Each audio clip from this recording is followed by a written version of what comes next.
En watter posisie het hy op skool gespeel? Lostakel, heel agter en center. Die ouetjie sal maar enige ding speel in die agterlyn. Solank hy net kan rugby speel. Hy moes iewers die rugby gekry het. Ek het rugby gespeel. Jy het Nou, rugby maar gespeel. nog in die ou bedeling. Ou bedeling. Ja, ek dink dis waar die ding, maar hy het al die saam met my gaan rugby oefen, as ek nog aan rugby oefen en bal rondgeskop en lê. So ek dink hy die goggetjie met haar, hy het mos seker daar begin byt.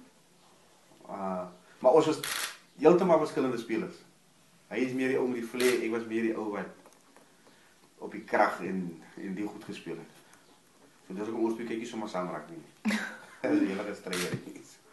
Jy het nou vroeër gesê dit voel soms nog onwerklik en asof julle julleself moet knip, maar as julle vir hom op die TV moet sien of live moet sien en wat gaan deur julle Man, is iets wat ek kan beskryf, man. As jy so sit. Kyk, die eerste keer toe hy nou die wêreldbeker is van dit en sy staan nou daar en sy sing ons nog die landslied. Ek weet nie, jy kan maar nou weet, hy sal trane in die oë hê. Jy verstaan, is net trots, man. Ek bedoel, as nie vir almal beskore nie. Mr. Stoffweg het altyd gesê dat almal se kinders kan nie resipere wees nie.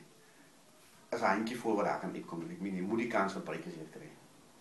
Veral vandag se lewe, man. Is 'n kans wat jy kry en jy moet dit gebruik. En ons is 110% agter hom.